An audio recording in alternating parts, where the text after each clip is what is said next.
It started on a Thursday morning in April. I was already running late after my truck decided it wanted an extra 5 minutes to start, and my coffee had spilled across my dashboard, leaving a stain that perfectly matched the one on my work shirt. Classic Jack Sullivan luck. My phone buzzed with a message from my sister asking if I could babysit my niece's guinea pig while they went to Disney World next month. I didn't answer. The guinea pig incident of 2023 was still too fresh. Up next, you've got 2 more standout stories right on your screen. If this one hit the mark, you won't want to pass these up. Just click and check them out. And don't forget to subscribe and turn on the notification bell so you don't miss any upload from us.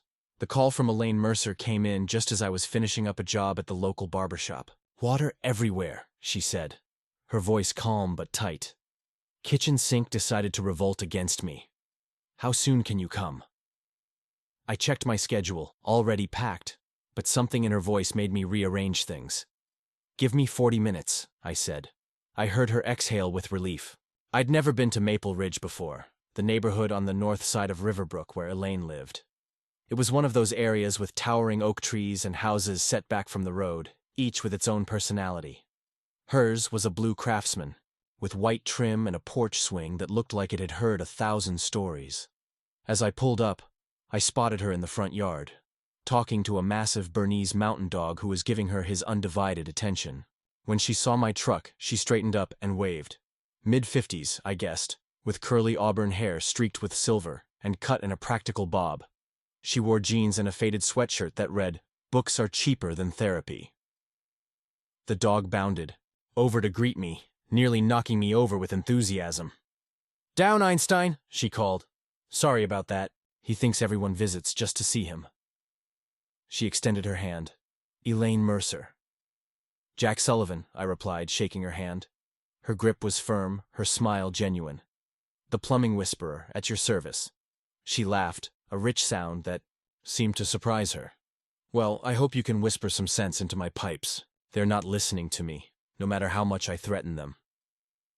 I followed her inside, Einstein trailing behind us like a furry shadow. The house was warm and lived in. Bookshelves overflowing, a half-finished mug of tea on the coffee table. A laptop open with what looked like manuscript pages on the screen. The kitchen, however, was a different story. Water had pooled across the tile floor, and the cabinet under the sink looked like it had survived a small hurricane. "It started last night," she explained, handing me a mop. "Just a drip at first, then this morning." She gestured at the chaos. "I tried the YouTube tutorial route. Clearly, I should stick to writing." "You're a writer?" I asked, kneeling to examine the pipes. The problem was immediately obvious. Corroded pipe, improper installation, and what looked suspiciously like someone's attempt to fix it with duct tape. Amateur hour. "Technical writer by day, struggling novelist by night," she said, leaning against the counter. "I write instruction manuals that no one reads and novels that no one publishes. Living the dream." I chuckled, laying out my tools. "Hey, at least you're creating something. I just fix what's broken." "Don't underestimate that," she said seriously. "Some days, fixing what's broken is the most important job in the world." For the next hour, I worked on her plumbing while she made us both coffee, strong and black, just how I liked it. She'd gotten the kitchen mostly dried out before I arrived, and now she sat at the breakfast bar, alternating between answering emails and asking me questions. Not the usual small talk. She wanted to know about the strangest thing I'd ever found in a drain, a wedding ring wrapped around a Hot Wheels car. Whether I believed in coincidences, sometimes, and if I thought fixing things was in my DNA, probably. I found myself telling her about my grandfather, who could fix anything with a paperclip and determination. About how I'd started plumbing after my construction company went belly up during the recession. About the satisfaction of solving problems that made people's daily lives work again. "That's what I miss," she said suddenly, staring into her coffee cup. "Having someone around who can fix things, not just pipes, but everything. My husband, David, was like that. He died 4 years ago." I paused, unsure what to say. "I'm sorry." She shook her head. "Don't be. He was sick for a long time. In some ways, it was a relief when he finally went. That's a terrible thing to admit, isn't it?" "It's an honest thing," I replied, "and honest is never terrible." She looked at me then, really looked at me, like she was seeing something unexpected. You're different than I thought you'd be. Different good or different weird? Different. Interesting, she said with a half smile. The sink was a bigger job than I'd anticipated. The previous owner had done some creative plumbing that defied both physics and common sense. I had to run to the hardware store for parts, and by the time I returned, Elaine had made sandwiches, turkey and avocado on sourdough bread that she'd baked herself. Preparing and narrating this story took us a lot of time, so if you are enjoying it, subscribe to our channel. It means a lot to us. Now back to the story. You didn't have to do that, I said, though I was starving. Consider it hazard pay for dealing with my disaster, she replied, pushing a plate toward me. Besides, I needed a break from the manual I'm writing. There are only so many ways to describe how to reset a modem before you lose your will to live. As we ate, Einstein rested his massive head on my knee, looking up with hopeful eyes. I sneaked him a bit of turkey when Elaine wasn't looking, though the knowing smile she gave me suggested I wasn't as stealthy as I thought. So, she said, tell me something you've never told a client before. I raised an eyebrow. That's a dangerous request. I like dangerous, she countered. I spend most of my day writing about warning labels and technical specifications. Indulge me. I thought for a moment. I collect vintage pocket watches. I've got 23 of them. My ex-wife thought it was a waste of money. Is that why she's an ex? I laughed. One of many reasons. Your turn. She hesitated, then said, I've written 6 novels. Never published any of them. I keep them in a drawer like shameful secrets. Why shameful? Because wanting something that badly at my age feels indulgent, like I should have outgrown dreams by now. I shook my head. That's the biggest load of crap I've heard all day, and I deal with sewage systems. She laughed so hard she snorted a little, then covered her mouth, embarrassed. It was endearing. By late afternoon, I'd fixed the immediate problem, but found 3 more issues that needed attention. The whole system was a mess, and I explained that it would take at least another day, maybe 2, to get everything properly sorted. I'm not surprised, she sighed. This house has been full of surprises, mostly the expensive kind. I bought it after David died, needed a fresh start. You know? I nodded, though I didn't know, not really. My divorce had been final for 2 years. But I still lived in the same apartment, surrounded by the same furniture, living the same life, just with a person-shaped hole in it. As I was packing up my tools, Elaine leaned against the doorframe, Einstein at her feet. What do I owe you for today? I gave her my hourly rate and an estimate for the rest of the work. She didn't flinch at the number, just nodded. Can you come back tomorrow? She asked. I've got a morning job, but I could be here by 1. Perfect. I'll be writing all morning anyway. The deadline for this manual is killing me. I was almost to my truck when she called after me. Jack? Thanks for not treating me like I'm helpless. Most repair people see a woman my age living alone and assume I don't know anything. Well, that YouTube tutorial attempt was pretty convincing evidence, I teased. She rolled her eyes. Next time, I'll just call you first. Next time, I agreed, and found myself smiling all the way to my next job. The following day, I arrived at Elaine's house at 1:15, armed with copper pipes, fittings, and a box of donuts from Mabel's bakery.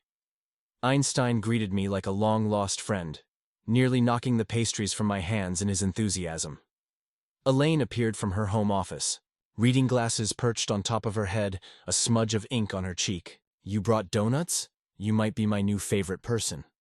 Bribery, I admitted. I'm going to make a lot of noise today. She selected a chocolate glazed and took a bite, closing her eyes in appreciation. Bribe accepted. I just submitted the manual from hell, so make all the noise you want. It's just me and my fiction today. I set up shop under her sink again, laying out tools and materials while she made coffee. Today she wore jeans and a dark green sweater that brought out the flecks of green in her hazel eyes. Not that I was noticing. How's the writing going? I asked, measuring a section of pipe. It's going, she said with a sigh. I'm stuck on this scene where my main character has to confront someone from her past. I can't get the dialogue right. What's the problem? She leaned against the counter, cradling her coffee mug. She needs to be vulnerable, but not weak. Honest, but not cruel. It's a fine line. I nodded, thinking about it. Sounds like real life. That's the hard part about writing, she said. Making up people is easy. Making them feel real is impossible. For the next few hours, I worked steadily, replacing sections of pipe while Elaine alternated between writing at the kitchen table and asking me random questions. What was my favorite book? To Kill a Mockingbird. Did I believe in ghosts? No, but I respected those who did. If I could have dinner with anyone, living or dead, who would it be? My grandfather, who died when I was 16. Around 4, I was deep under the sink when I heard her speaking to someone. A moment later, a face appeared in my limited field of vision. A woman, probably in her 70s, with bright red lipstick and an abundance of jangling bracelets. So this is the famous plumber, she said, peering at me with interest. Elaine said you were good with your hands. Helen! Elaine sounded mortified. I slid out from under the sink and stood up, wiping, my hands on a rag. Jack Sullivan, I said, extending my hand. Helen Winters, she replied, giving my hand a squeeze rather than a shake. I live next door and provide Elaine with wine, gossip, and unsolicited advice. Not necessarily in that order. Helen brought us dinner, Elaine explained, holding up a casserole dish. Apparently she made too much lasagna. I always make too much lasagna on Thursdays, Helen said with a wink. Especially when I hear there's a handsome plumber next door. Helen, please, Elaine muttered, but there was affection in her exasperation. What? I'm old, not blind. Helen turned back to me. Will you be staying for dinner, Jack? I looked at Elaine, who seemed caught between embarrassment and amusement. I wouldn't want to impose. It's no imposition, Helen answered before Elaine could. Besides, you can't work on an empty stomach. And Elaine's been eating frozen meals for weeks. I worry about her sodium levels. My sodium levels are fine, Elaine said dryly. Your sodium levels are your business, Helen replied cheerfully. So, dinner. I also brought garlic bread. And somehow that's how I ended up sitting at Elaine's dining table at 6:30, eating the best lasagna I'd had in years, while Helen regaled us with stories about her late husband, Maurice, and their adventures running a bed and breakfast in Vermont. He was hopeless with plumbing, she told me. Once flooded an entire guest bathroom trying to fix a toilet. The couple in room 4 got an unexpected waterfall during their romantic getaway. Elaine laughed. Helen and Maurice were my neighbors in Boston before I moved here. When David got sick, they practically moved in with us. I don't know what I would have done without them. You would have managed, Helen said, patting her hand. You're stronger than you think. But that's what neighbors are for. To make sure you don't have to find out just how strong you are. After dinner, Helen insisted on clearing the dishes, shooing us both out to the back porch with glasses of wine. Elaine's backyard was small but lovely, with a garden that was just beginning to wake up for spring. We sat on weathered Adirondack chairs, Einstein sprawled between us on the deck. I'm sorry about Helen, Elaine said. She means well, but subtlety isn't her strong suit. I like her, I replied honestly. She reminds me of my Aunt Margot, says exactly what she's thinking and doesn't worry about the consequences. Elaine smiled, swirling her wine. She's been trying to fix me up since I moved here. According to Helen, the cure for widowhood is another husband. And what do you think? She looked out at her garden, thoughtful. I think marriage was right for the person I was with David. I'm not sure it's right for the person I am now. How so? She took a sip of wine before answering. David and I met in college. We grew up together, in a way. Built a life that made sense for both of us. When he died, I realized I didn't know who I was without him defining half of me. The last 4 years have been about figuring that out. And have you? Figured it out? Getting closer, she said with a small smile. I know I like living alone, but not being alone. I know I want my writing to matter. I know I'm tired of being careful. The evening light caught in her hair, turning the silver strands to gold. She looked younger somehow, more vibrant than she had in the kitchen with her plumbing problems. What about you? She asked. Your ex-wife. Do you think you'll get married again? I considered the question. I don't know. Marnie and I looked good on paper, but in reality, we wanted different things. She needed someone more ambitious, more polished, I guess. "And what do you need?" Elaine asked quietly. Before I could answer, Helen appeared at the French doors. "Dessert," she announced, carrying a plate of brownies.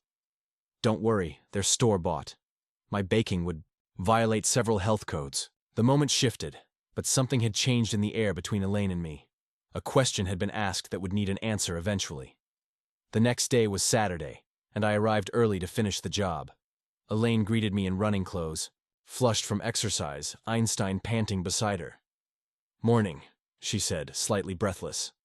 "Just got back from our loop around the park. Coffee's already on." The kitchen smelled of coffee and cinnamon. A plate of muffins sat on the counter. "You baked?" "Don't sound so surprised," she laughed. "I stress bake when I'm stuck on a story. These are the result of Chapter 15 not cooperating." I took a bite of a muffin. It was still warm, the perfect balance of sweet and spice. "If this is the result of writer's block, I hope you never figure out Chapter 15. She grinned, pouring us both coffee. "Flattery will get you everywhere, or at least it will get you more muffins." As I finished installing the last of the new pipes, Elaine worked at the kitchen table, occasionally reading passages aloud to get my opinion. Her novel was about a woman who inherits a lighthouse and discovers a collection of mysterious letters hidden in the walls. It was good, really good, and I told her so. "You're just being nice," she said, but I could tell she was pleased. "I don't do just being nice," I replied. "Ask my ex-wife." By early afternoon, the job was done. The sink was functioning perfectly, with proper pressure and no leaks. I ran water through the system several times to make sure everything was working as it should. "The moment of truth," Elaine said, standing beside me as I turned on the faucet one last time. Clear. Water flowed smoothly into the sink and down the drain without a hitch. "I think we're good," I announced, feeling that familiar satisfaction of a job well done. "We?" she teased. I seem to recall my contribution was mainly coffee and questions. "The moral support was crucial," I assured her. "Plus, Einstein's supervision was top-notch." The dog, hearing his name, thumped his tail against the floor. I packed up my tools slowly, finding myself reluctant to leave. Elaine leaned against the counter, watching me. "So what's the damage?" she asked. I gave her the total, which was less than my initial estimate since the job had gone more smoothly than expected. She wrote out a check, then hesitated before handing it to me.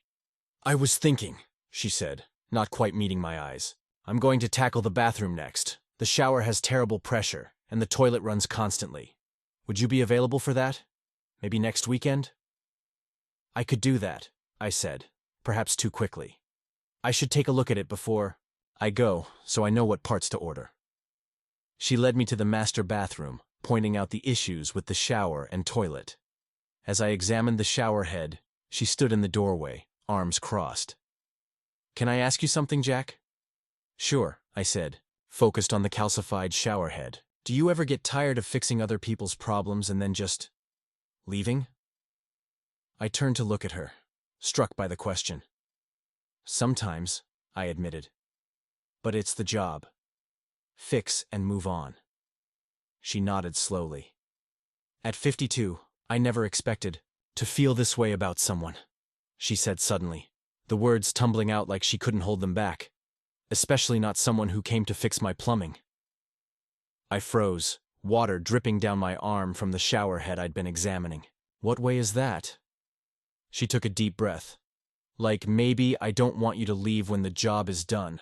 Like maybe I want to see what happens next." She laughed nervously. "God, that sounds ridiculous. I'm too old for this sort of thing." I set down the shower head and stepped toward her. "It's not ridiculous, and you're not too old for anything." "You don't have to say that," she said, shaking her head. "I'm being completely inappropriate. You're here to work, not listen to a middle-aged woman have an emotional moment." "Elaine," I said gently, "I've been trying to find reasons to stay since I got here yesterday." Her eyes widened slightly. "You have? Why do you think I brought donuts?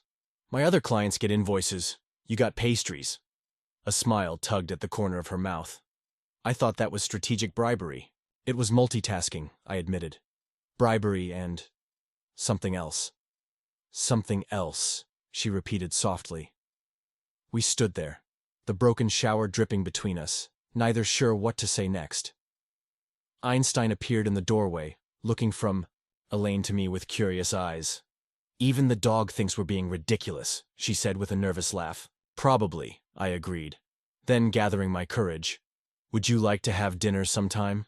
Not here, not with me fixing things, just dinner. The smile that spread across her face was worth every moment of uncertainty. I'd like that very much.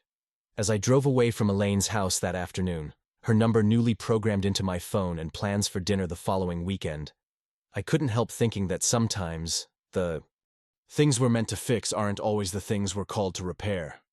Sometimes we show up with a wrench and find something unexpected, a connection, a possibility, a beginning. I was just unclogging a sink. That's all it was supposed to be. I found myself thinking about Elaine more than I should have over the next few days. There's something about a woman who can bake cinnamon muffins, write murder mysteries, and ask life-altering questions with unflinching directness that sticks with you. I'd catch myself smiling at random moments, reaching for a wrench, driving between jobs, even while explaining to Mrs. Donovan for the third time that no, her garbage disposal couldn't actually digest chicken bones despite what her son-in-law claimed. By Wednesday, I'd texted Elaine twice. Nothing fancy, just checking how the sink was holding up and sending a photo of a vintage pocket watch I'd spotted in an antique store window. She'd responded with a picture of Einstein wearing a bow tie for his weekly therapy session with the mailman, and told me the sink was working perfectly. First time in months I haven't had to keep a mop on standby, she wrote. Our dinner date was scheduled for Saturday. I'd suggested Salvatore's, the Italian place downtown with the brick oven and wine cellar. Not too fancy, not too casual. The kind of place where you could talk without shouting over music, but also wouldn't feel underdressed in jeans. I'd made the reservation a full week in advance, which my buddy Marcus said was borderline desperate, when I mentioned it during our Thursday night pool game at O'Malley's. It's not desperate, I argued, lining up a shot. It's responsible. Places get booked. When was the last time you made a reservation a week ahead for a date? He challenged. I missed the shot, straightening up. It's been a while. Marcus raised an eyebrow. He'd known me since high school, through my marriage, divorce, and the string of half-hearted dates that followed. A while, huh? Like, never? Like since Marnie, I admitted. My ex-wife had been the one who made reservations, planned weekends, kept our social calendar. After she left, I'd settled into a comfortable routine of work, microwave dinners, and the occasional beer with friends. Dating had felt like a chore, an obligation to get back out there, rather than something I actually wanted. So what's different about this one? Marcus asked, sinking the 8-ball with irritating precision. I considered the question while racking up the balls for our next game. She asked me if I ever got tired of fixing other people's problems and then leaving. And I realized I did. Get tired of it, I mean. I lined up the break shot, focusing on the cue ball. With Elaine, I didn't want to just fix the sink and go. I wanted to stay. Marcus studied me for a moment, then nodded. Good, he said simply. It's about damn time. On Friday, panic set in. What was I doing asking out a woman like Elaine? She was sophisticated, well-read, creative. I fixed toilets for a living. She wrote novels and baked from scratch. The last book I'd read was a manual for a new water heater installation, and my culinary specialty was scrambled eggs with hot sauce. I called my sister Beth, which was always my move when spiraling. She answered on the third ring, the chaos of her household evident in the background. Kids arguing over a video game, something beeping insistently, her husband Dan asking where the fire extinguisher was. "Everything's fine," she yelled, presumably to Dan, before addressing me. "Hey, what's up?" "Bad time?" I asked. "No worse than usual. Cassie's birthday party is tomorrow, so we're in full pre-party meltdown. The smoke is normal. What's going on?" I hesitated, suddenly feeling ridiculous. "I have a date tomorrow." The background noise on Beth's end momentarily ceased, like she'd walked into another room. A date? An actual, intentional date? Not just running into Crystal from the hardware store at the diner. An actual date. At a restaurant with reservations. Who is she? Where did you meet her? How old is she? Is she nice? Does she have kids? I laughed, the knot in my stomach loosening slightly. Her name is Elaine. I met her on a job. Plumbing. Issue. She's 52, writes technical manuals and novels, has a massive dog named Einstein. And yes, she's nice. Very nice. No kids. But she was married before. Her husband died a few years ago. Beth was quiet for a moment. You like her, she said finally. Not a question. Yeah, I admitted. I do. Then what's the problem? I sighed, running a hand through my hair. She's out of my league, Beth. She's this whole, complete person with a life and goals and a fancy coffee maker. I'm just a guy with a toolbox and commitment issues. First of all, Beth said, her voice taking on the no-nonsense tone she used with her kids.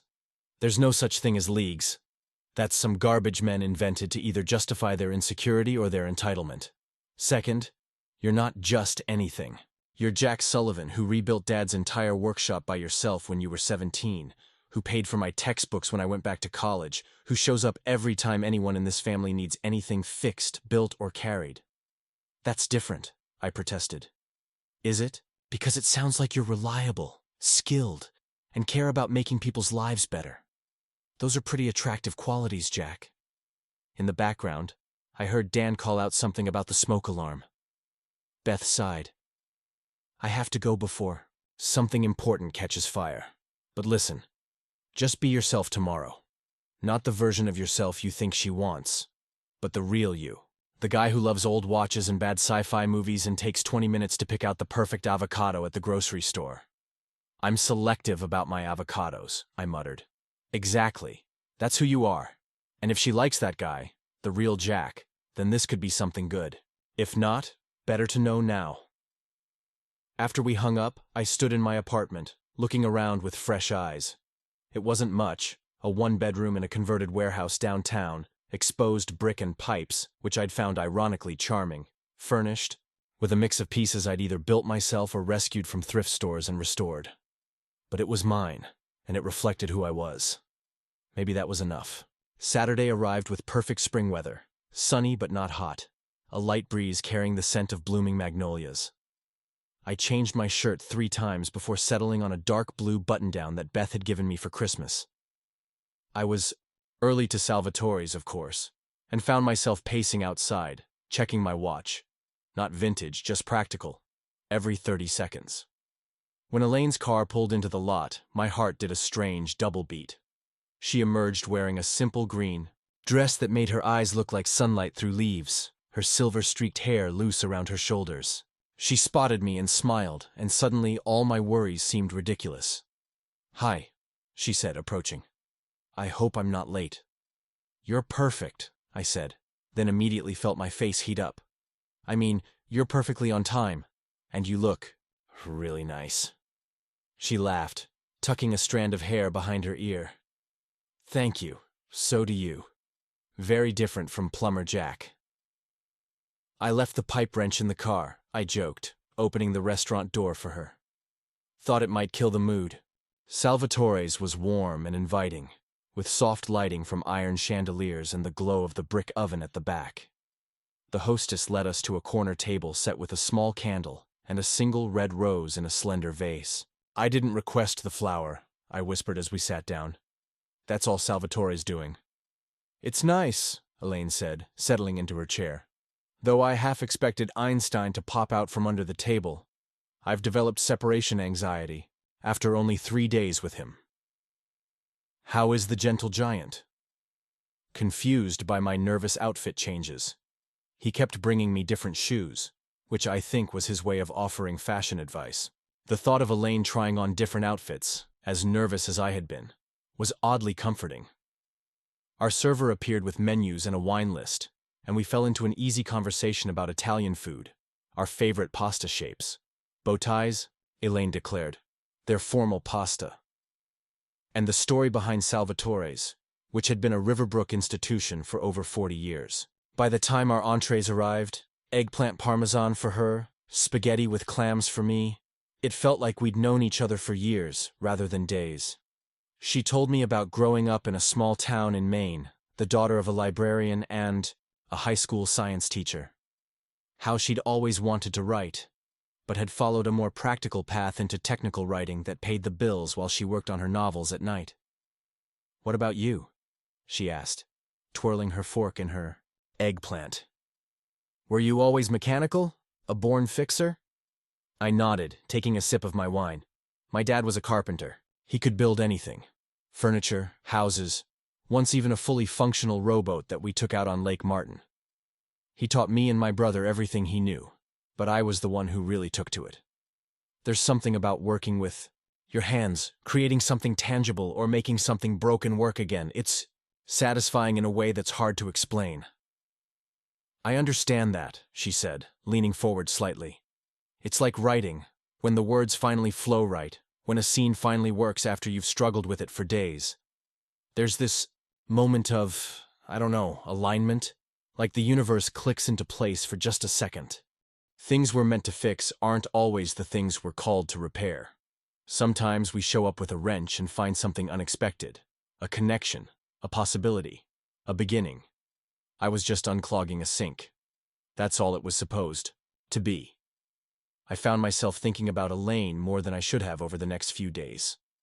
There's something about a woman who can bake cinnamon muffins, write murder mysteries, and ask life-altering questions with unflinching directness that sticks with you.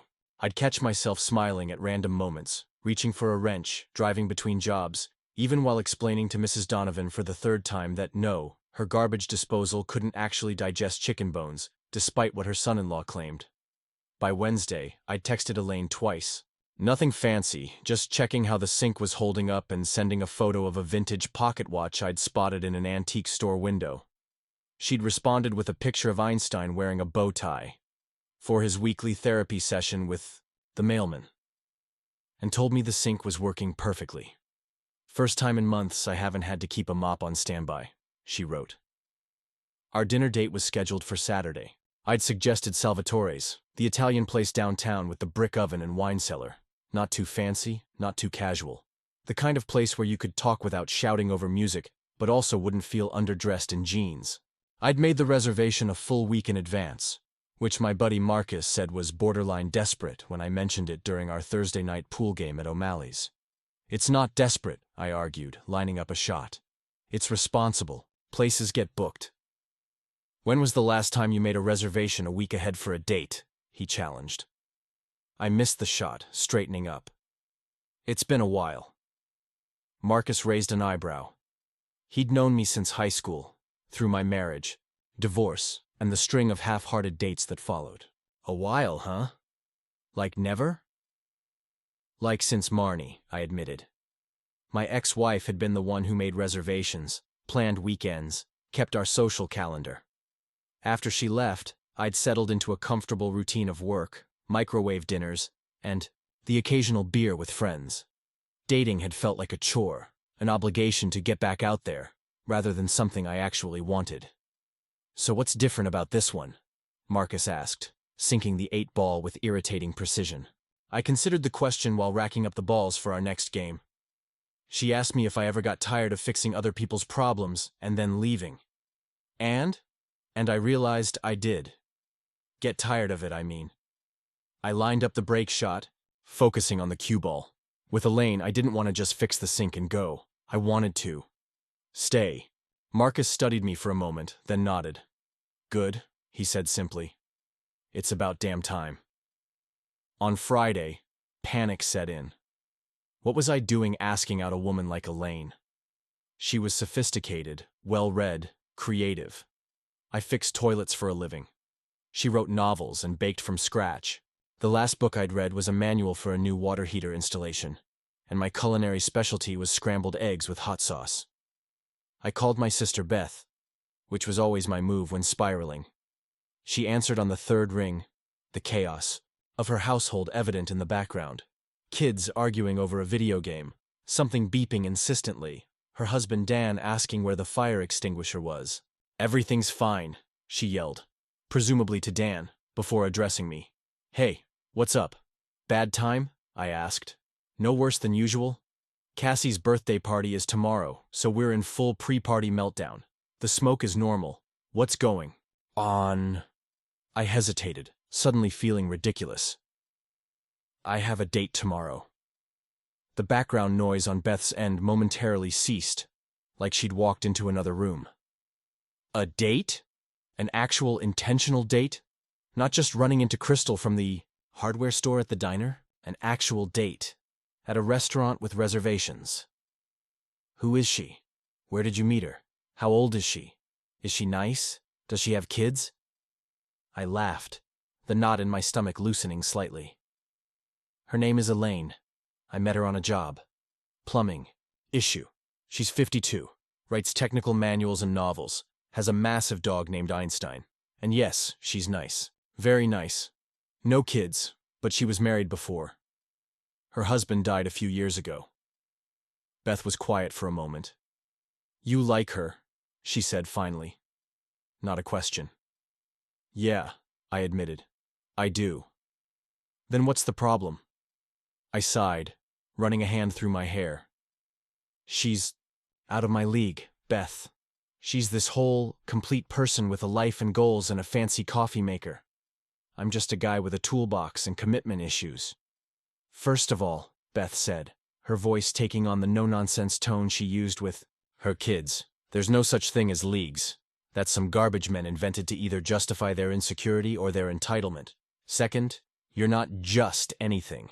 You're Jack Sullivan, who rebuilt Dad's entire workshop by yourself when you were 17, who paid for my textbooks when I went back to college, who shows up every time anyone in this family needs anything fixed, built, or carried. That's different, I protested. Is it? Because it sounds like you're reliable, skilled, and care about making people's lives better. Those are pretty attractive qualities, Jack. In the background, I heard Dan call out something about the smoke alarm. Beth sighed. I have to go before something important catches fire. But listen, just be yourself tomorrow. Not the version of yourself you think she wants, but the real you. The guy who loves old watches and bad sci-fi movies and takes 20 minutes to pick out the perfect avocado at the grocery store. I'm selective about my avocados, I muttered. Exactly. That's who you are. And if she likes that guy, the real Jack, then this could be something good. If not, better to know now. After we hung up, I stood in my apartment, looking around with fresh eyes. It wasn't much. A one-bedroom in a converted warehouse downtown, exposed brick and pipes, which I'd found ironically charming.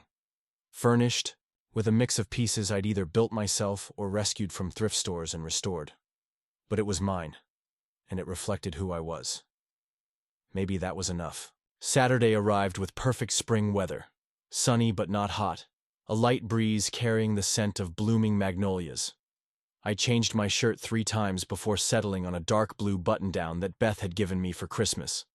I was early to Salvatore's, of course, and found myself pacing outside, checking my watch.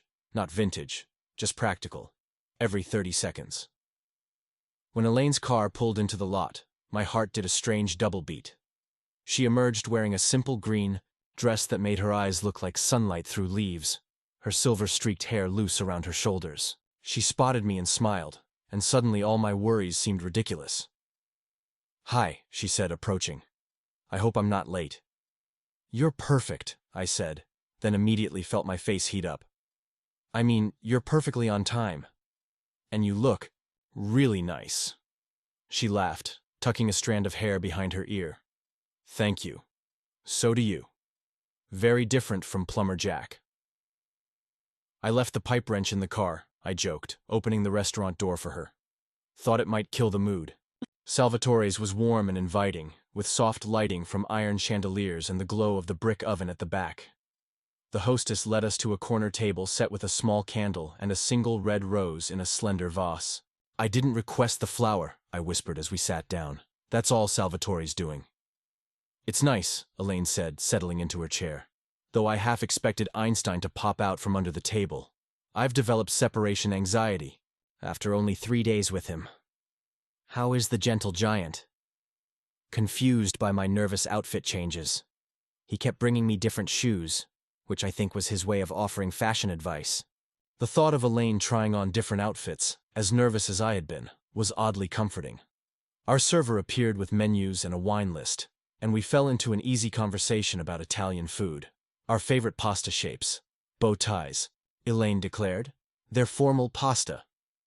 And the story behind Salvatore's, which had been a Riverbrook institution for over 40 years. By the time our entrees arrived, eggplant parmesan for her, spaghetti with clams for me, it felt like we'd known each other for years rather than days.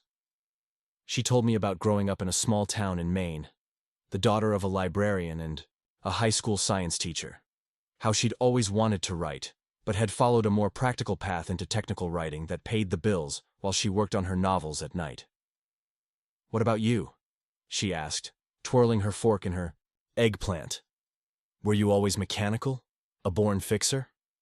I nodded, taking a sip of my wine.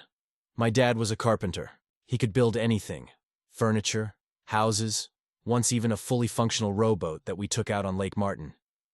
He taught me and my brother everything he knew, but I was the one who really took to it.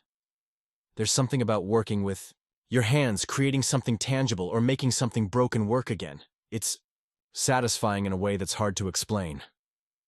"I understand that," she said, leaning forward slightly. "It's like writing, when the words finally flow right, when a scene finally works after you've struggled with it for days. There's this moment of, I don't know, alignment? Like the universe clicks into place for just a second."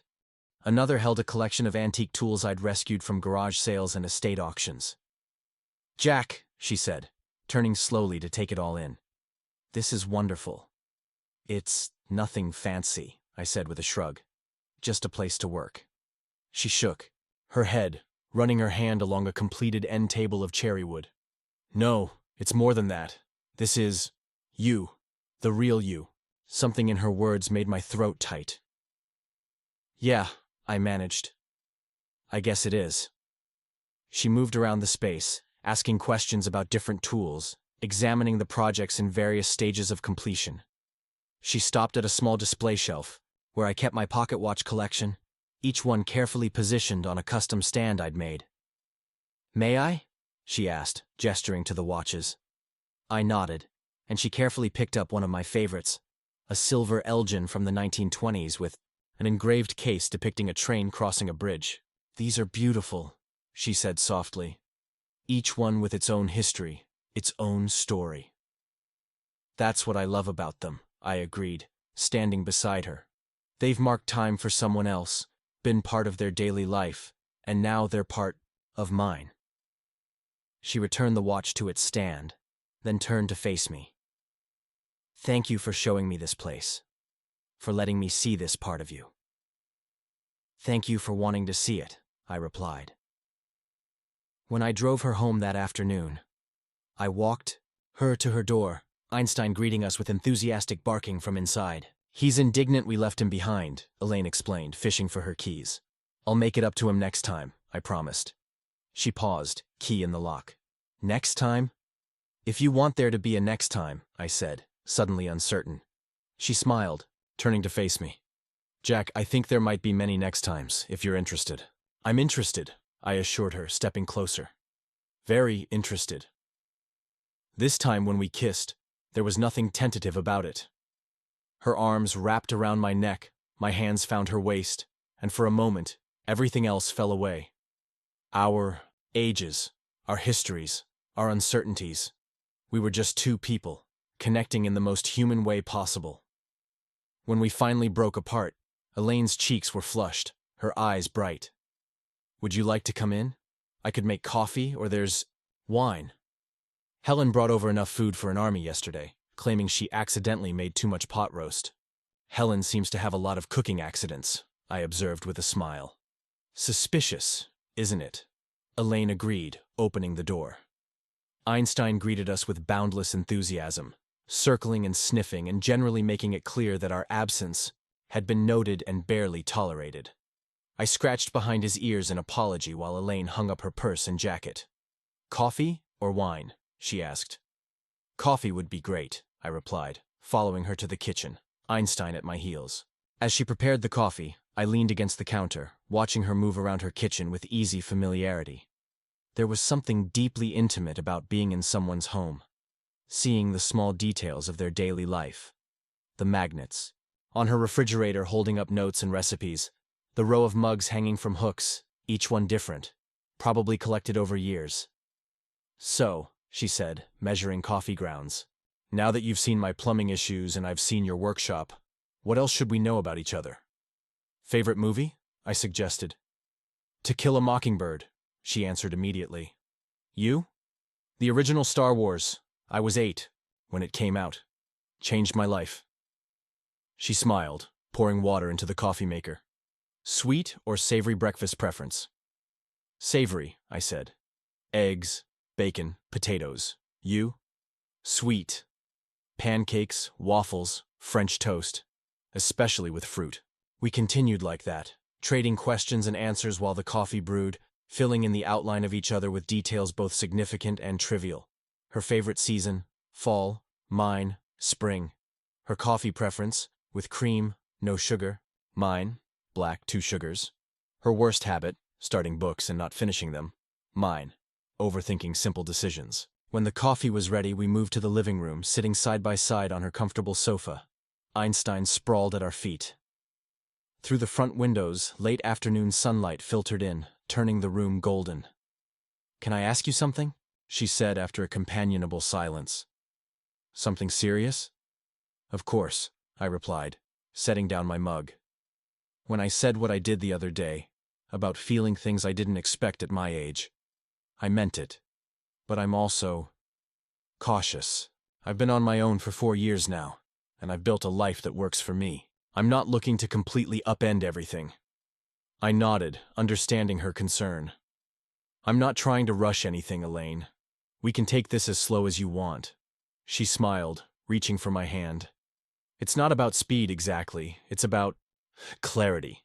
I want to be clear about who I am now, what I want, what I can offer. I'm not the same woman I was with David. I'm more independent, more set in my ways maybe, but also more certain about what matters to me." "And what does matter to you?" I asked, genuinely wanting to know. She thought for a moment. "My writing, my home, my friendships, building a life that feels authentic to who I am now, not who I was expected to be or who I was in the past." She squeezed my hand.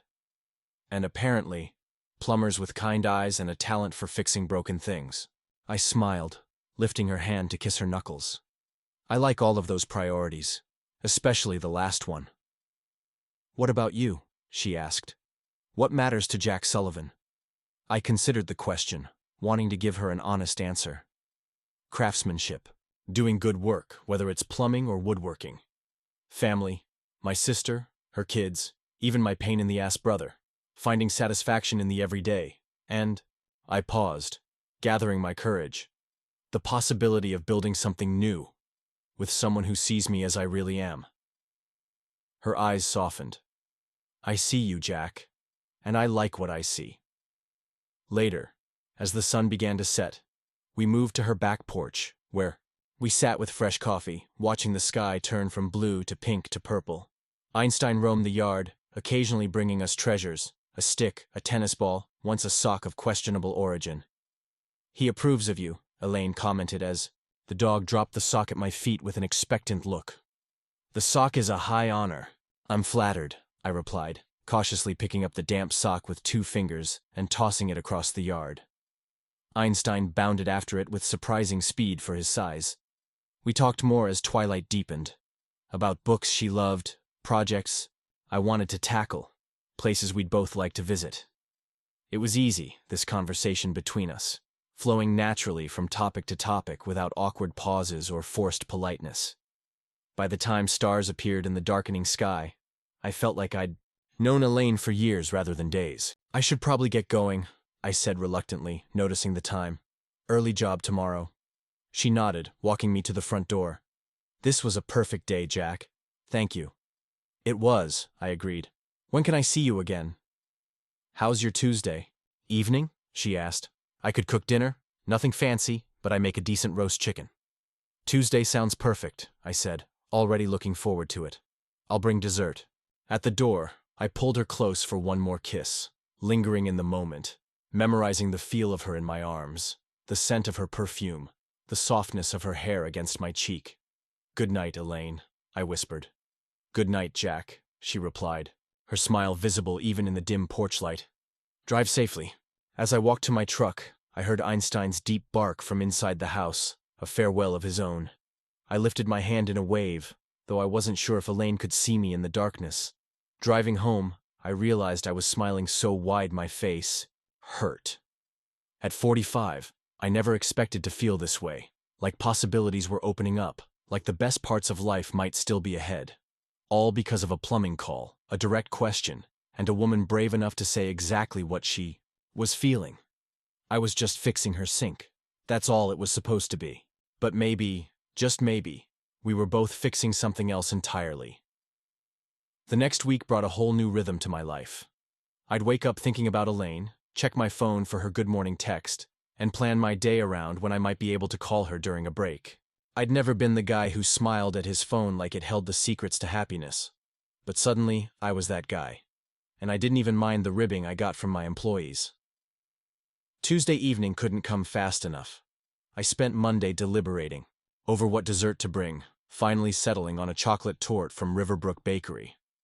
It cost more than I'd usually spend, but seeing Elaine's face when I presented it made every penny worth it. Her chicken was delicious, roasted with lemon and herbs, served with roasted potatoes and a salad from her garden. We ate at her dining table, which she'd set with candles and cloth napkins, Einstein watching hopefully from his bed in the corner. "This is amazing," I said between bites. "Where'd you learn to cook like this?"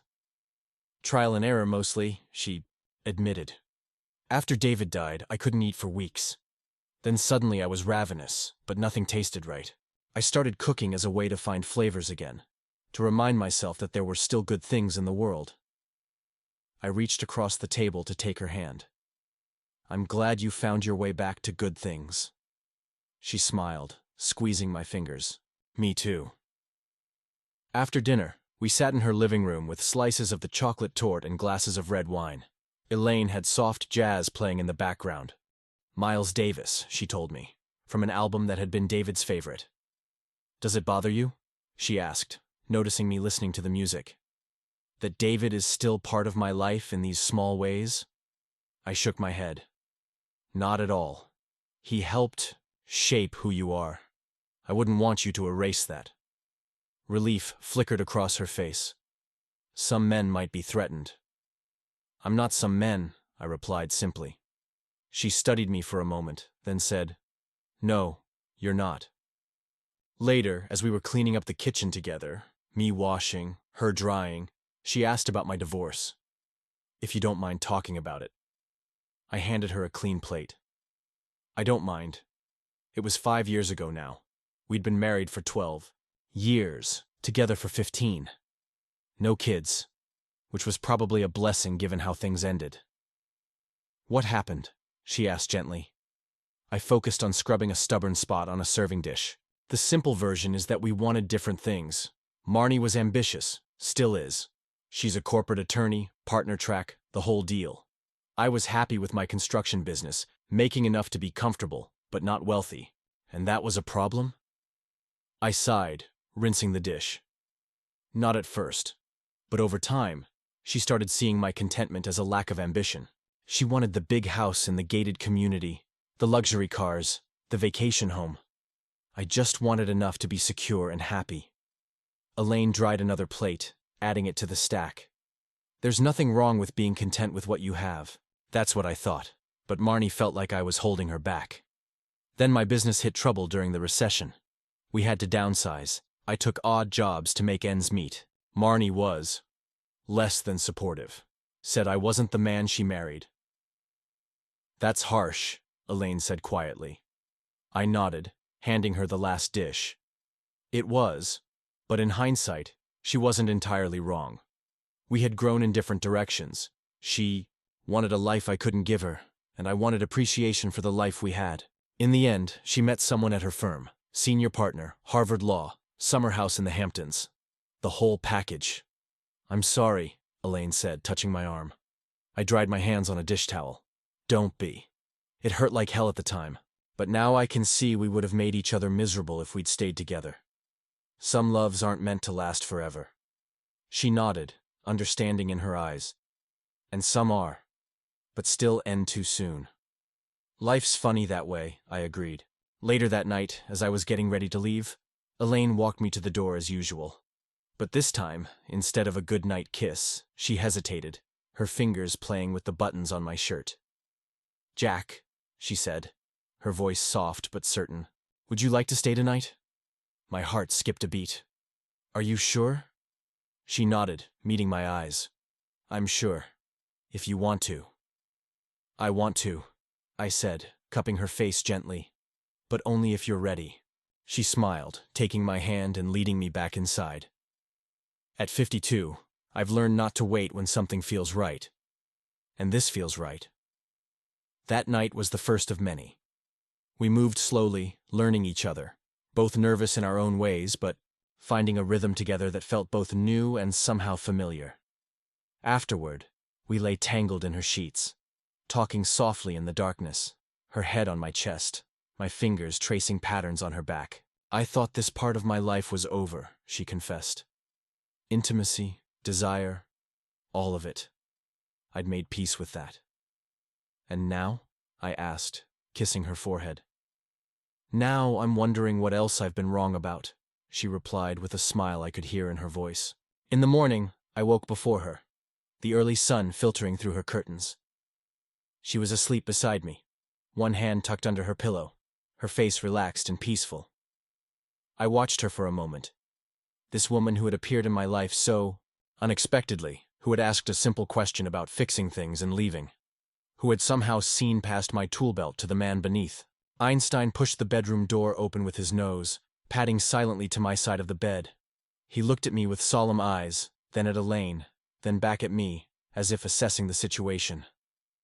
Morning, buddy, I whispered. Don't worry, I'll take good care of her. He seemed satisfied with this promise, turning and trotting back out of the room.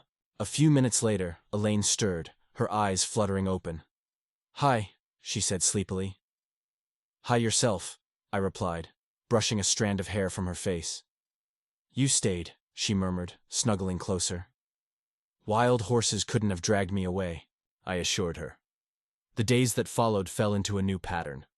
I'd work during the day, sometimes stopping by Elaine's for lunch if I had a job nearby.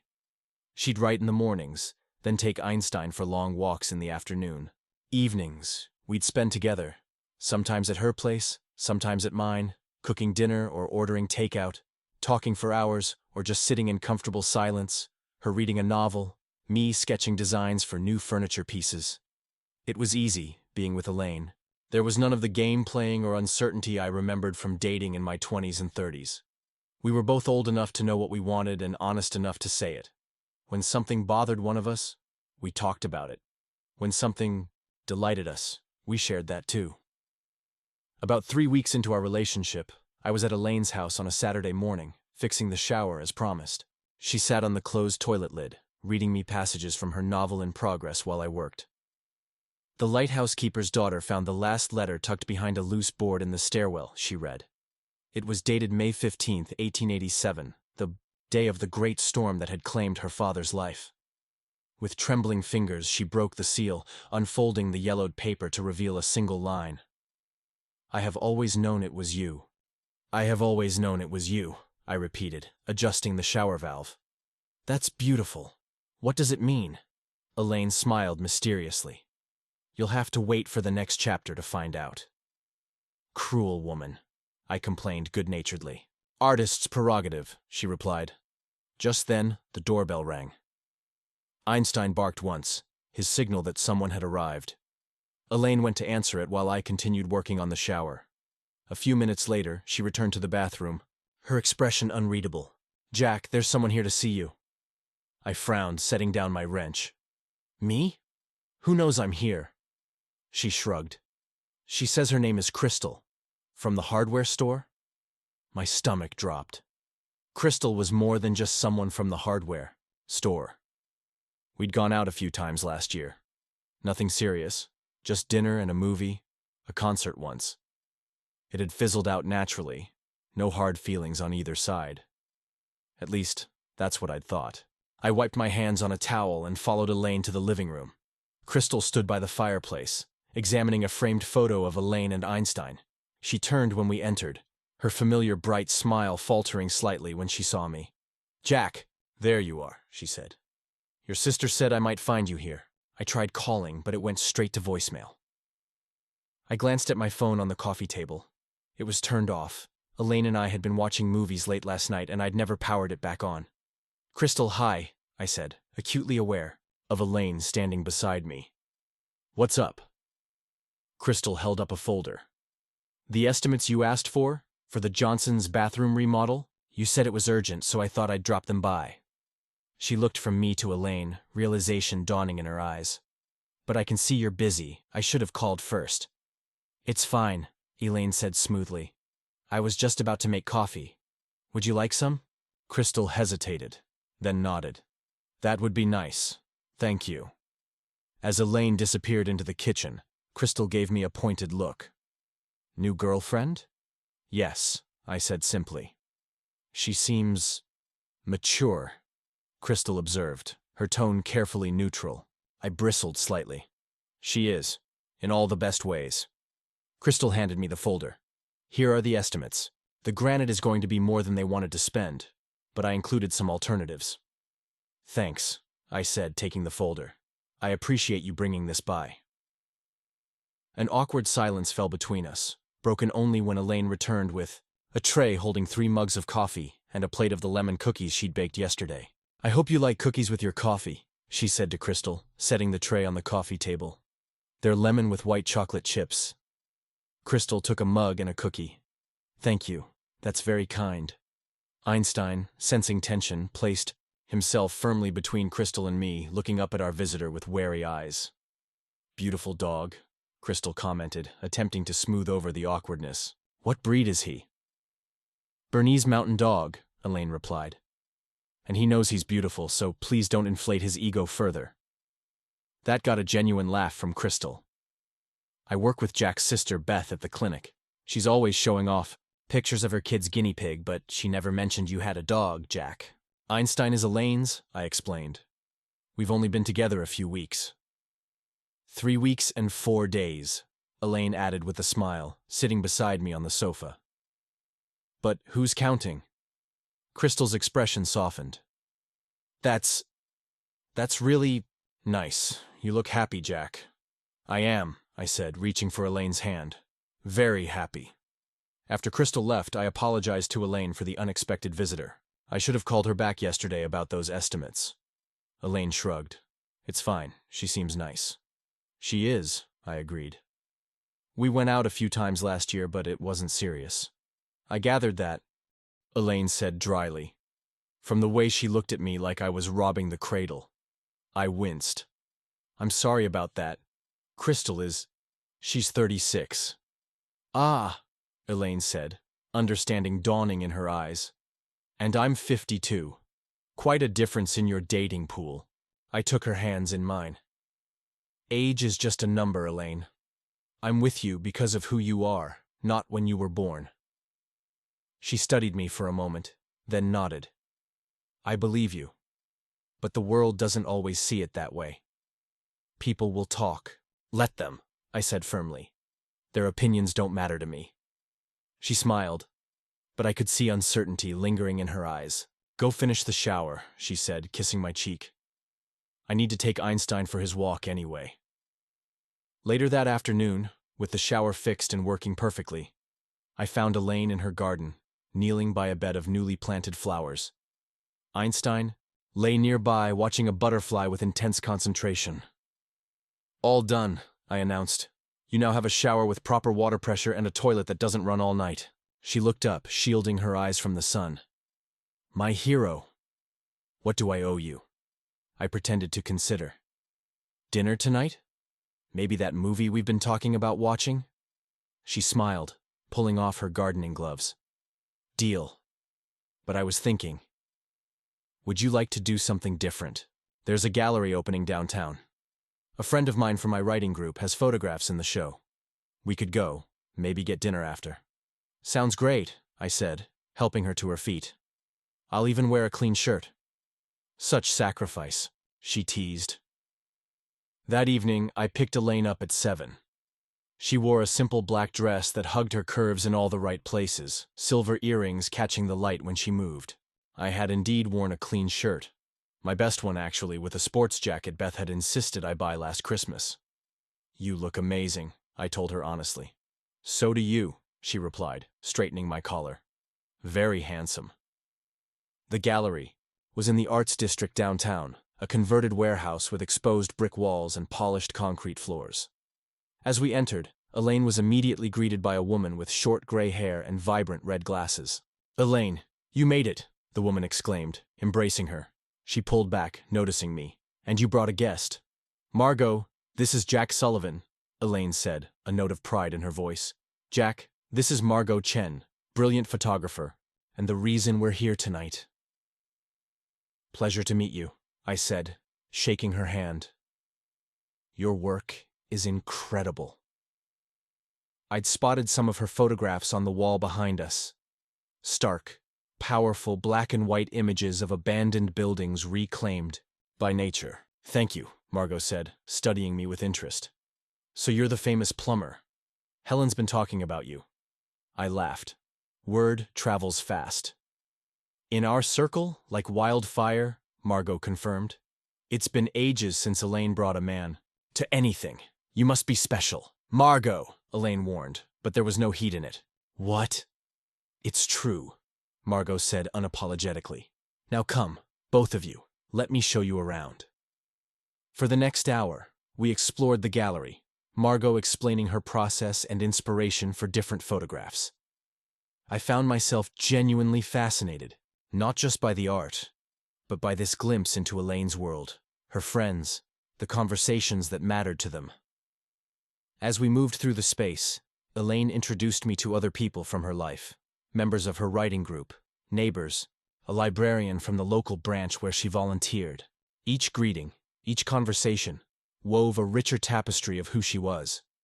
At one point, I found myself alone with Margot, while Elaine chatted with an elderly man who, I gathered, had been her first writing mentor.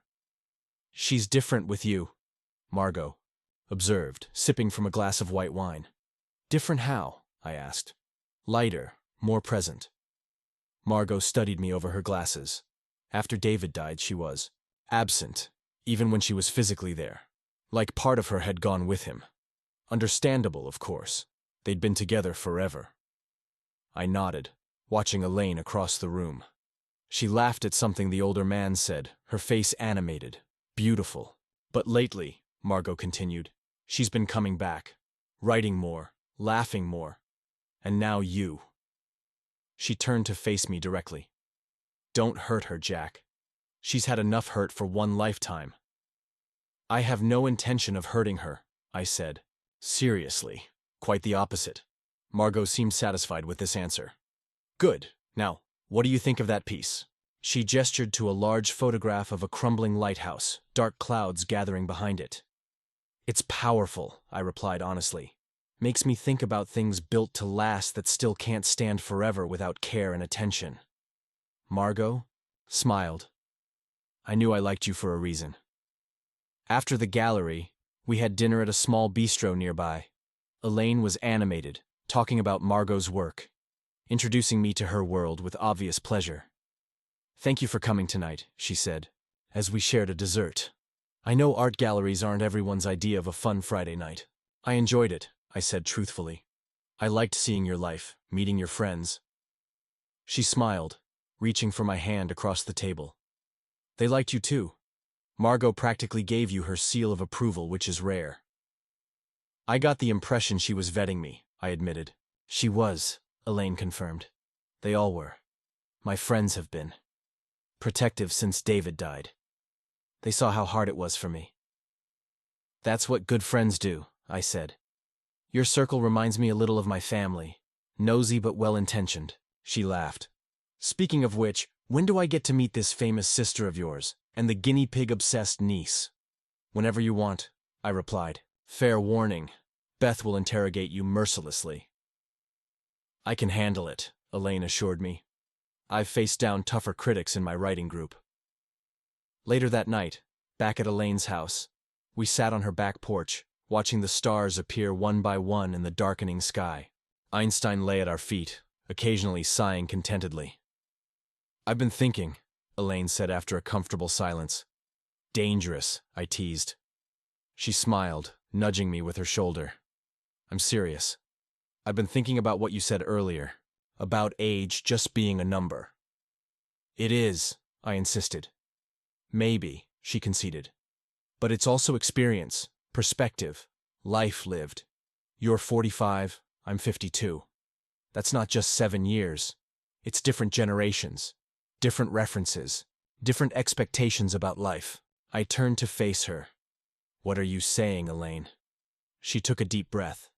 I'm saying that I'm falling in love with you, Jack Sullivan. And it terrifies me, because I know there are 1,000 reasons why this might not work. My heart swelled at her words. I'm falling in love with you too, Elaine Mercer. And yes, there are reasons it might not work. But there are also reasons it might. Isn't that true of any relationship, regardless of age? She nodded slowly.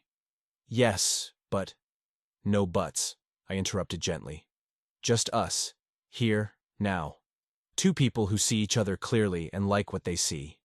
Isn't that enough to start with? She studied me for a long moment, then smiled. When did you get so wise? I've always been wise, I claimed. You just weren't around to notice before. She laughed, leaning into me. What am I going to do with you? Keep me, I suggested. I'm pretty handy to have around. That you are, she agreed, kissing me softly.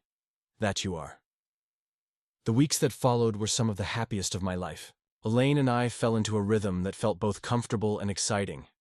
We spent most nights together, either at her house or mine. I fixed the leaky faucet in her guest bathroom, installed under-cabinet lighting in her kitchen, built bookshelves for her ever-growing collection of novels. She organized my chaotic filing system, planted herbs in pots for my apartment balcony, and somehow convinced Einstein that my place was his second home. On a warm Saturday in May, I finally introduced Elaine to my family. Beth hosted a barbecue in her backyard, the perfect casual setting for everyone to meet. I was nervous, more nervous than I'd been for our first date. But Elaine squeezed my hand reassuringly as we walked up the driveway. It'll be fine, she promised. I'm very likable. It's not you I'm worried about, I replied. It's them. They're… a lot. She laughed. After dealing with Helen and Margot, I think I can handle your family. Beth opened the door before we could knock, her smile wide and welcoming. You're here, she exclaimed, pulling me into a hug before turning to Elaine. And you must be Elaine. I've heard so much about you. All good things, I hope, Elaine replied, accepting Beth's hug with easy grace. The best, Beth assured her. Come in, everyone's out back. Jack, Dan needs help with the grill. He claims it's broken, but I think he just can't figure out how to light it. I looked at Elaine. See, already putting me to work. She smiled. Go, I'll be fine with Beth. I hesitated. You sure? Positive, she said, making a shooing motion. Go fix things. It's what you do best. As I headed toward the backyard, I heard Beth say, So, Elaine, I want to hear everything about you that my brother was too embarrassed to tell me. The barbecue was a success. Elaine charmed everyone. Beth and Dan, their kids Cassie, and Tyler, even my grumpy Uncle Frank, who rarely approved of anyone. She listened to Tyler's endless facts about dinosaurs with genuine interest, helped Cassie make friendship bracelets, and somehow got Uncle Frank talking about his days as a union organizer in the 70s. Later, as we drove home, Elaine seemed thoughtful. What's on your mind? I asked. Your family is wonderful, she said. They love you so much. They liked you too, I assured her. Beth texted me twice during dinner to tell me not to screw this up. Elaine laughed. I got similar messages from Helen last month. We drove in comfortable silence for a while, then Elaine said, Jack, can I ask you something? Anything. Do you want children? Of your own, I mean? The question caught me off guard. I, used to. Marnie and I tried for a while, but it never happened. Then she decided her career was more important, and it became a non-issue. And now? Elaine pressed. If things were different, would you still want them? I considered the question carefully. I love being an uncle. And yes, there was a time when I really wanted to be a father. But I've made peace with the fact that it might not happen for me. I glanced at her. Why do you ask? She looked out the window. I'm 52, Jack. Having children isn't an option for me anymore. I needed to know if that was something you'd regret, being with me. I reached for her hand. Elaine, look at me. When she turned, I continued. I'm with you, because I want you exactly as you are. If that means no children of our own, I'm okay with that. More than okay. You're sure? She asked, vulnerability in her eyes. I'm sure, I said firmly. The only future I'm interested in is one with you in it. The rest are just details. She squeezed my hand, relief evident in her face. Thank you for that, for being honest. Always, I promised. That night, as we lay together in her bed, Elaine propped herself up on one elbow, studying my face in the moonlight filtering through the curtains. What? I asked, reaching up to touch her cheek. Just thinking about how unexpected life can be, she said softly. A few months ago I was resigned to being alone, content with my writing, my friends, Einstein. I'd convinced myself that was enough. Wasn't it? I asked. She smiled. It was. Adequate. But this, you and me, this is more than I dared hope for. At 52, I never expected to feel this way about someone new, to find myself looking forward instead of back. I pulled her down for a kiss. I know exactly what you mean. And I did, because I'd been fixing her plumbing. But somehow, she'd been fixing me too. My cautious heart, my guarded hopes, my careful expectations. Together, we were building something neither of us had expected to find again. A chance to start over, to create something new from the materials of our past experiences. It wasn't always easy. We had our disagreements, about schedules, about how to load a dishwasher properly, about whether Einstein should be allowed on the furniture. He won that debate. We had moments of doubt, times when the age difference felt significant, or our past relationships cast long shadows. But we talked through those moments, with honesty and patience, and the hard-earned wisdom of people who had lived enough to know that nothing worth having comes without effort. We were building something, together day by day, choice by choice, something sturdy and real, built to weather whatever storms might come. I was just fixing her plumbing. That's all it was supposed to be. But sometimes, the most important repairs happen when you least expect them, in places you weren't even looking. Summer arrived in Riverbrook with a vengeance. Hot, humid days that had my phone ringing constantly with emergency calls about air conditioning units and water heater failures. Between my regular clients and the seasonal rush, I was working 12-hour days, sometimes 7 days a week. Elaine understood, bringing me cold drinks when I was working nearby, packing lunches for me to take on jobs, and never complaining when I fell asleep mid-conversation after a particularly exhausting day. You should hire some help, she suggested, one evening as I massaged my aching shoulders. We were on her back porch, watching fireflies dance in the gathering darkness. Einstein lay at our feet, equally exhausted from a day spent chasing squirrels in the summer heat. I've been thinking about that, I admitted. The business has grown enough to justify it. I just haven't found the right person. She took a sip of her iced tea. What about Trevor, Beth's neighbor's son? Didn't you say he was looking for an apprenticeship after trade school? I looked at her, surprised. You remembered that? I remember everything you tell me, she said simply. Especially the important things. That was Elaine. Always. Listening, always paying attention to the details that mattered. It was one of the countless reasons I'd fallen in love with her over the past few months. The next day, I called Trevor and offered him a job as my assistant. He accepted immediately, and within a week, my workload had become manageable again.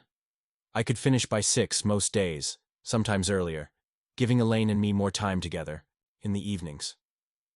One Friday in mid-July, I surprised her by picking her up early from her writing workshop. Pack a bag, I told her. We're going away for the weekend. Her eyes lit up. Where to? It's a surprise, I said mysteriously. Just bring clothes for warm weather and maybe a swimsuit. 2 hours later, we were driving along the coast, windows down, a playlist of 70s rock playing, Elaine's favorite. I'd rented a small beach cottage for the weekend, nothing fancy but right on the water with a deck overlooking the ocean. When we arrived, Elaine stood on that deck, arms wrapped around herself despite the warmth, looking out at the endless blue horizon. "It's perfect," she whispered as I came up behind her, encircling her waist with my arms. "You're perfect," I replied, kissing her neck. She laughed, turning in my embrace. "Hardly. But thank you for this. I didn't realize how much I needed to get away until we were actually gone." That weekend was magical. Long walks on the beach, swimming in the ocean, cooking seafood in the cottage's tiny kitchen, making love with the windows open so we could hear the waves crashing on the shore. No phones, no work calls, no deadlines or obligations, just us, reconnecting after the busy weeks of summer. On our last morning, we sat on the beach at sunrise, coffee mugs in hand, watching the sky turn from gray to pink to brilliant gold. "I could get used to this," Elaine said softly. "The beach?" I asked. She smiled, leaning against me. "Mornings with you, no matter where we are." My heart swelled. "Me too." "Jack," she said, her voice taking on a more serious tone. "Where do you see this going? Us, I mean." I took a deep breath, gathering my thoughts. "Honestly, I see a future. A real one. I see mornings like this and evenings on your porch. I see fixing things in your house and you editing my emails to clients.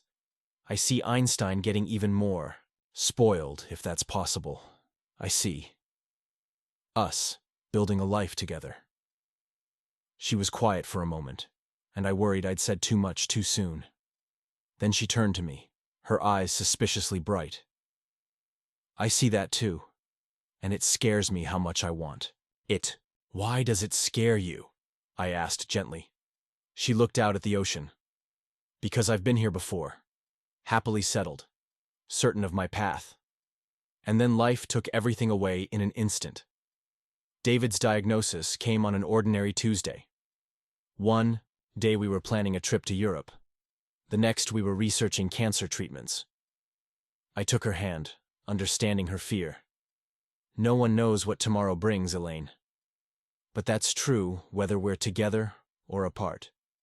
At least together. We face whatever comes as a team." She squeezed my hand. "When did you get so wise?" "I've always been wise," I said, repeating our inside joke. "You just weren't around to notice before." She laughed, wiping away a tear. "Well, I'm noticing now." When we returned to Riverbrook that evening, Elaine asked if I'd stay at her place. "I'm not ready for the weekend to end," she admitted as we pulled into her driveway. "Me neither," I agreed, grabbing our bags from the trunk. As we approached her front door, I noticed something wasn't right. The door was slightly ajar, a splintered frame indicating it had been forced open. I put my arm out, stopping Elaine. "Stay here," I whispered. "Call the police." "What about Einstein?" she asked, panic in her voice. We'd left him with Helen. For the weekend, planning to pick him up in the morning. "He's safe with Helen," I reminded her. "Stay put." I approached the door cautiously, pushing it open wider with my foot. The house was dark, but I could see immediately that it had been ransacked. Furniture overturned, drawers pulled out, contents scattered across the floor. "Hello?" I called, stepping inside. "Anyone here?" Silence. Whoever had done this was gone. I turned on the lights and surveyed the damage. The living room was a disaster. Books pulled from shelves, couch cushions slashed, Elaine's laptop missing from the desk. In the kitchen, dishes had been broken, food dumped from the refrigerator. But it was Elaine's office that had suffered the worst. Papers everywhere, her computer gone, and most disturbingly, what looked like red paint splashed across her manuscript pages. Elaine appeared in the doorway behind me, phone in hand. "Police are on their way," she said, her voice surprisingly steady. Then she saw her office and gasped, hand flying to her mouth. "My novel." I pulled her into my arms, holding her, as she stared at the destruction of months of work. We'll fix this, I promised, though I had no idea how. All of it. The police arrived within minutes. 2 officers who took statements and photos, dusted for fingerprints, and asked about enemies or recent threats. Elaine shook her head to all their questions. She was well liked in the community, had no ongoing disputes with anyone. It seemed like a random burglary, except for the targeted destruction in her office. Do you keep backups of your work? One officer asked. Some of it, Elaine replied. But the latest draft was only on my computer and these pages. I was planning to back it up when we got home, tonight. After the police left, promising to increase patrols in the neighborhood, Elaine and I began the cleanup. I called Helen, who insisted we bring Einstein home immediately. He'll make you feel safer, she declared, and that beast is better than any alarm system. She was right. As soon as Einstein bounded through the door, the house felt more normal, more like home despite the lingering evidence of violation. He sensed something was wrong, staying close to Elaine, following her from room to room as we picked up, swept, and tried to restore order. It was past midnight when we finally stopped, exhausted but having made progress. The kitchen was clean, the living room mostly back in order. Elaine's office remained untouched. She couldn't bear to go through the destroyed manuscript pages. Yet. We collapsed onto her bed, Einstein positioned protectively at the foot. Elaine curled into me, her body still tense despite her exhaustion. I can't believe this happened, she whispered. I've always felt so safe here. I stroked her hair, wishing I could erase the day's ending. We'll make it safe again. I promise. She was quiet for so long I thought she'd fallen asleep. Then, she said, Jack, I don't want to stay here tonight, or maybe ever again. I propped myself up on one elbow to look at her. What do you mean? She sat up, hugging her knees to her chest. This house, it was supposed to be my fresh start after David. A place that was just mine, where I could build a new life. But now, it feels violated. Unsafe. That's understandable, I said gently. But it's just the shock talking. In a few days? No, she interrupted. It's more than that. I've been thinking about this for a while, actually. Even before this happened. She gestured around us. This house is too big for just me. I bought it thinking I needed space to heal, to find myself again.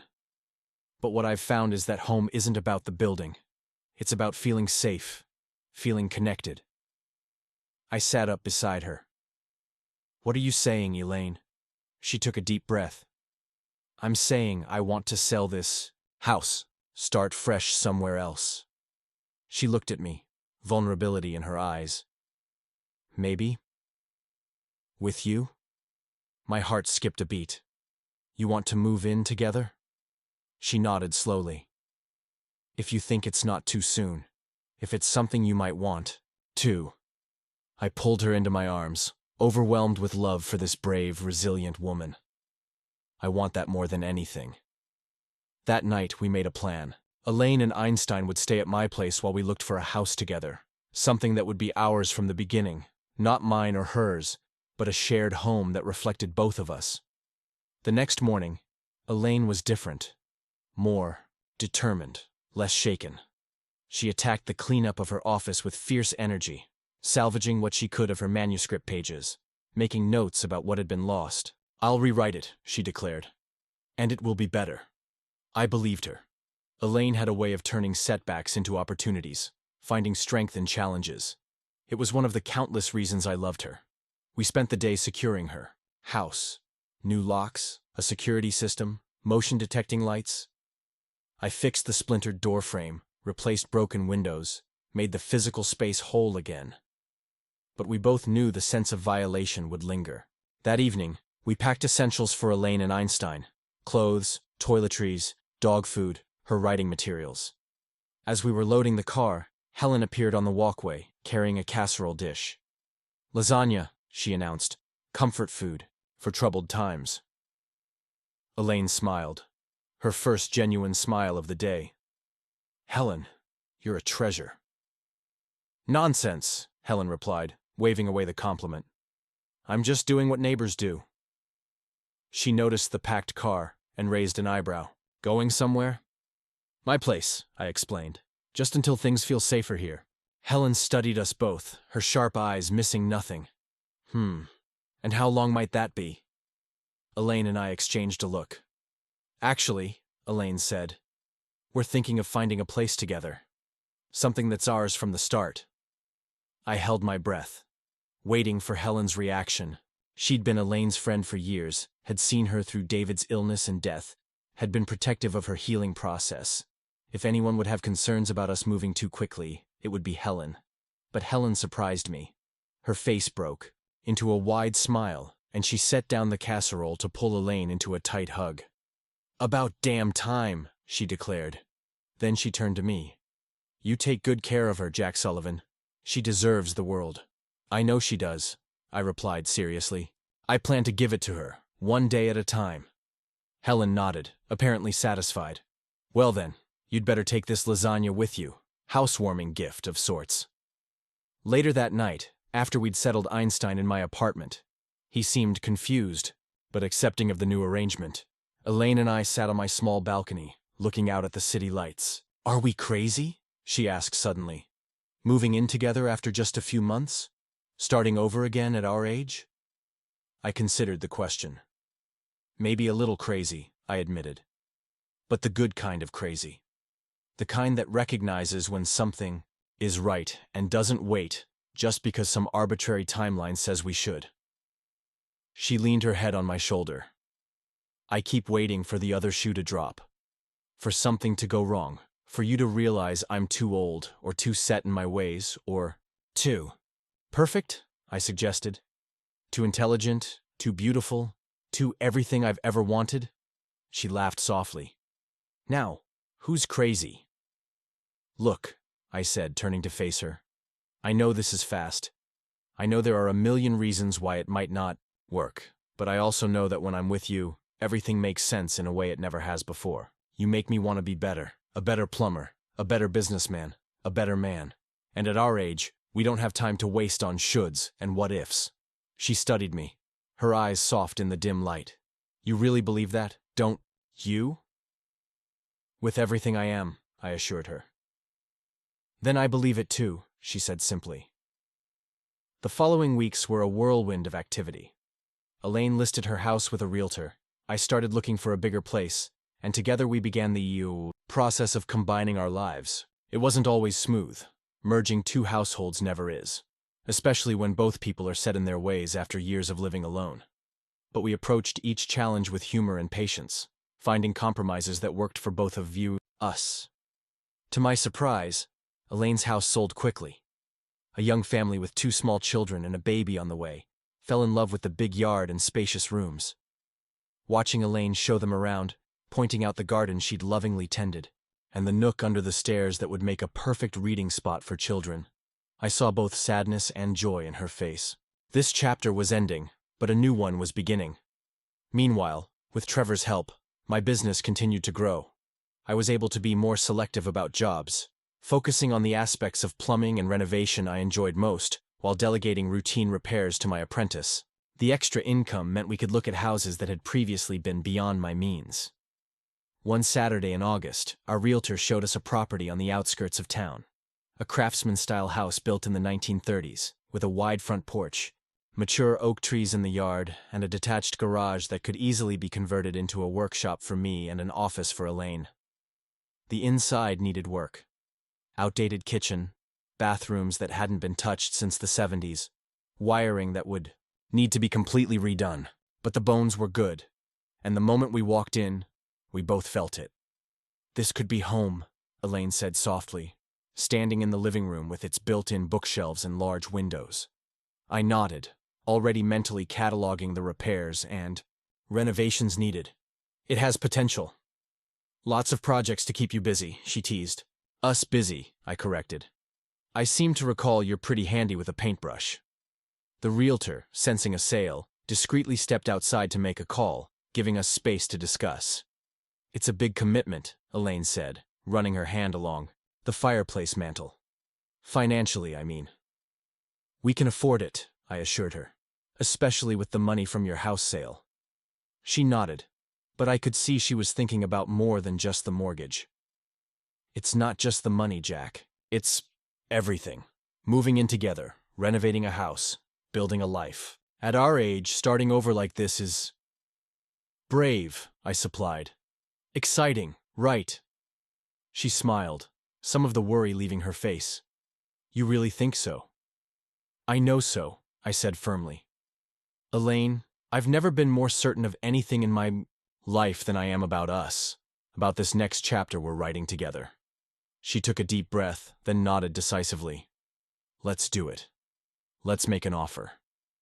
2 weeks later, we closed on the house. That evening, we brought Einstein to see his new home, watching as he explored the backyard with joyful abandon, marking trees and rolling in the grass like he already owned the place. Well, he approves, Elaine laughed, leaning against me as we stood on what would soon be our back porch. Smart dog, I replied, wrapping an arm around her waist. We'd decided to live in my apartment while renovating the house, tackling one room at a time so it wouldn't be overwhelming. First up was the master bathroom, a pink and black tile disaster that had to go immediately.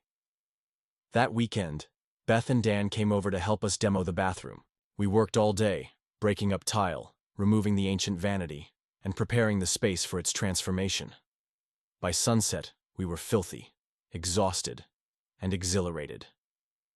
To new beginnings, Dan toasted, raising his beer bottle as we sat amid the destruction, takeout containers scattered around us, and a family who shows up with sledgehammers, I added, clinking my bottle against his. Beth smiled, watching Elaine and me. You two look happy, she observed. Covered in dust and demolition. Debris, but happy. We are, Elaine confirmed, squeezing my hand. Terrified and exhausted, but happy. Later, after Beth and Dan had gone, Elaine and I sat on the bare floor of what would be our bedroom, backs against the wall, Einstein snoring softly nearby. I keep thinking about that first day, Elaine said thoughtfully, when you came to fix my sink. Best service call of my life, I replied with a smile. She turned to look at me, her expression serious. Do you remember what I said to you? In the bathroom? When you were checking the shower? I nodded. At 52, I never expected to feel this way about someone. And I meant it, she said softly. I'd resigned myself to a certain kind of life, comfortable, independent, occasionally lonely. I thought that was all there was left for me, that the big feelings, the big dreams, were behind me. I took her hand, threading our fingers together. And now? She smiled, a slow, beautiful smile that lit up her entire face. Now I know better. Now I know that life doesn't stop offering possibilities just because you've passed some arbitrary milestone. That love doesn't have an expiration date. Wise woman, I murmured, leaning in to kiss her gently. I've always been wise, she replied, echoing our running joke. You just weren't around to notice before. The renovation proceeded more slowly than we'd planned, doesn't it always? But by Thanksgiving, the house was livable, if not fully finished. We'd completed the bathroom, updated the kitchen with new appliances and countertops, and refinished the hardwood floors throughout. The rest would come in time. For now, it was enough that the space was ours, filled with a blend of our possessions, my handcrafted furniture alongside Elaine's bookshelves, my vintage tools displayed in the living room, her collection of first editions carefully arranged in built-in cabinets. Einstein had claimed the window seat in the dining room as his observation post, where he could monitor the yard for squirrel invasions and delivery trucks. We'd invited both our families for Thanksgiving dinner, Beth and her crew, my brother, from Arizona, his first visit in 2 years, Helen and Margot, even Elaine's cousin from Chicago whom she hadn't seen since David's funeral. It would be chaos, especially in a house still partially under construction, but it felt right to fill our new home with the people we loved. The morning of Thanksgiving, I woke early, leaving Elaine sleeping peacefully. I tiptoed through the house to the kitchen, where I started coffee and began prepping for the day ahead. Einstein followed, always hopeful that early rising might result in extra treats. As I worked, I thought about the journey that had brought us here, from a simple plumbing call to building a life together. It hadn't been straightforward or easy. We'd faced doubts, setbacks, the break-in at Elaine's old house, the challenges of merging two independent lives. But through it all, we'd chosen each other, day after day, building something stronger than either of us could have created alone. I was so lost in thought I didn't hear Elaine enter the kitchen until she wrapped her arms around me from behind, pressing a kiss between my shoulder blades. "Happy Thanksgiving," she murmured, still husky with sleep. I turned in her embrace, taking in the sight of her, hair tousled, wearing one of my old t-shirts, eyes still soft with dreams. "Happy Thanksgiving," I replied, kissing her forehead. "Coffee's almost ready," she smiled, moving to let Einstein out the back door. "What time is everyone arriving?"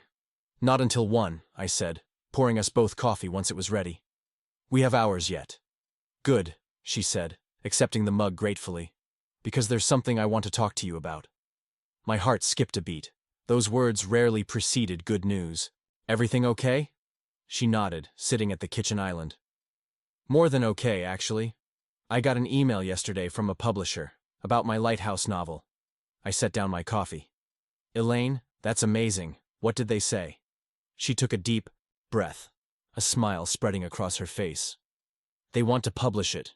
They're offering a 2-book deal." "I knew it," I exclaimed, pulling her into a hug. "I knew someone would recognize how talented you are." She laughed, hugging me back. "It's still sinking in. After all these years of rejection letters, all those novels in drawers. It's finally happening." I pulled back to look at her, pride swelling in my chest. "You did it. Through everything. David's illness, starting over, even losing part of the manuscript in the break-in. You never gave up." "I almost did," she admitted. "So many times. But then..." She touched my face gently.